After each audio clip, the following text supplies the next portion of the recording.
Okay, so I'm gonna tell you the one thing, the one trick, the one advice that I wish somebody had told me as I was starting to understand my dreams, my visions. Like Daniel says in Daniel chapter 1 verse, um, like Daniel talks about, he had understanding of his dreams and his visions, right? But Daniel was a person of prayer. Daniel prayed. It says that Daniel prayed 3 times a day facing Jerusalem. Okay? It takes prayer, it takes intentionality to be able to sanitize your dreams. This is what sanitizes your dreams. Okay? The Word of God. The Word of God is a sanitizer. It purifies, it cleanses your dreams.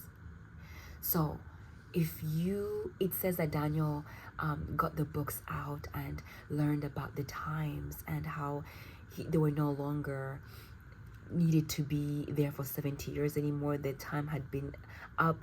Like, that all took him praying to get the revelation, like, wow, we are not supposed to be in bondage right now. Your 70 is here. I need to be asking God to help us and redeem us, like his word says, like he spoke through the prophet Jeremiah. All right, so the one thing you need to understand is your altar should never burn out. The fire at your altar should never burn out. Where am I getting this from? In the book of Leviticus chapter 6, verse 12 says this: meanwhile, the fire on the altar must be kept burning. It must never go out. Each morning, the priest will add fresh wood to the fire and arrange the burnt offering on it. He will then burn the fat of the peace offerings on it. So your responsibility as a child of God is understanding that this is a temple of the Holy Spirit. Your heart is the altar. That is where you commune with God. God meets you at your heart. That is, you are a temple and your heart is the altar. The fire should be kept burning at the altar. Prayer is key. Silence in the presence of God is key. Meditating on the Word of God to renew your mind on the Word of God, to be transformed by the renewing of your mind is key.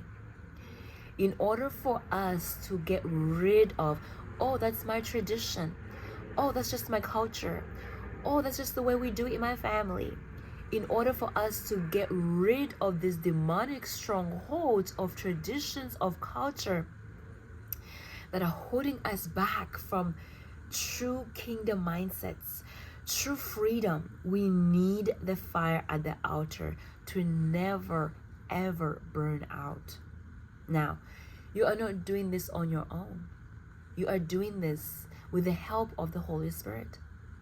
It's important that your fire never burns out by praying every single day. There is a reason why the Bible says pray without ceasing. There's a reason for that. But I've taught you that does not mean that you're on your knees like this 24 hours a day, 7 days a week. No, it means, like Ephesians chapter 6 talks about, making melodies unto God from your heart. Melodies connected to God in your heart. You're connected. You are meditating on his word day and night. So you know what's in the word of God. To do what's in the word of God, then your ways are prosperous. Then you have good success. So the problem is this: other altars in your areas are influencing your altars. Other altars in your area are influencing your altar because your altar is not consistent. There is no dedication. There is no consistency. There is no commitment. It's today you're praying and then you get a month off. You take a month break from praying and you're like, it's all right. God, if God be for us, who can be against us? That word is true. But that word has to be powered by an altar. You're not consistent. You're not dedicated. In the book of Acts, there is a man called Simon the Sorcerer. All right? Simon the Sorcerer had bewitched the entire city with his altars of sorcery. So everybody in that place was saying, oh, this is a man of God. He speaks so well. He is a man of God, is what they said. They were bewitched by him because his altar was strong to where the entire city was under his sorcery. So sometimes the reason your dreams are so crazy, so much confusion, you are climbing the mountain, you are in the valley, then you give birth to a baby, then you breastfeed this baby, then you go celebrate a party and a feast, you start to eat at this feast, then somebody tries to take you captive.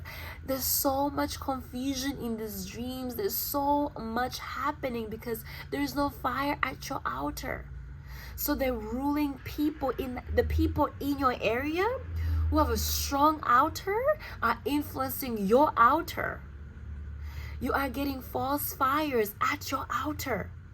Your altar is sizzles, like the fire fizzled out. There's no fire there. You don't pray. You don't fast. You don't repent. You don't do anything kingdom oriented.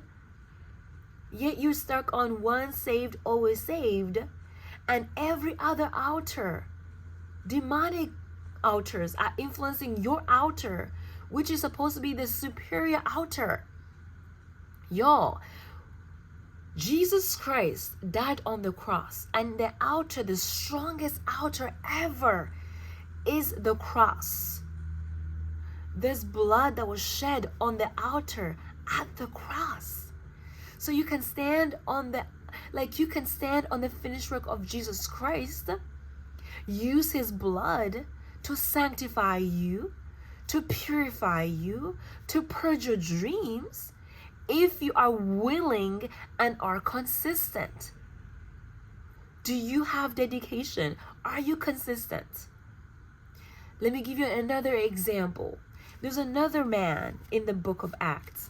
His name was Bar Jesus. This man was,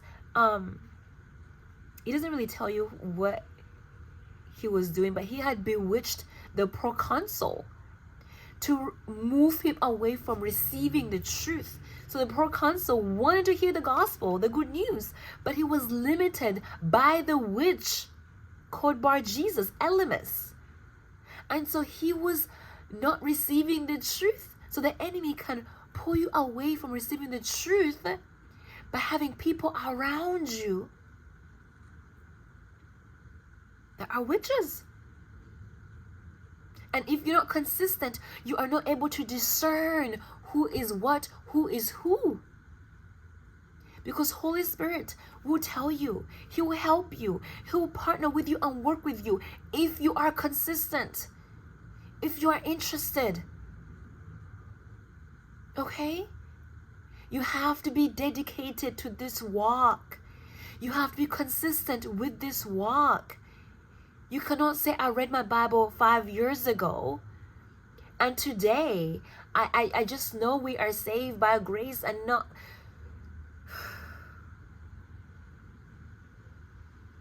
Be consistent. The way you can purify and get your dreams sanctified and get your dreams out of confusion and calamity and all these crazy things happening, this and this and this and this and this and this and this, is that your altar burns. Your altar is on fire. You are on fire for God. You stay on fire for God. You maintain that consistency. You spend time with God. You worship. You repent. You confess your sins. And sometimes the confession of sins is not just to God. Lord, I confess my sins to you. That's beautiful. Please do so. You confess your sins one to another so you may be healed. Because some healing is tied to you confessing to another believer who is strong in the faith. James 5:16. And then it continues and says, the fervent, effectual prayer of the righteous avails much. The fervent prayer that is on fire. Effective prayer that is effective, that is precise, avails much. Okay? I hope this blesses you. There's only one way to sanctify your dreams, one way to get them back in order. The word sanctifies. The word transforms you. The word changes you. And then finally, the fire at your altar. Prayer. Word, prayer. The word, prayer. The word and prayer. These combined are needed for your altar to be able to subdue any other altars that want to infiltrate your altar of God. Amen. God bless you. I pray that helps you.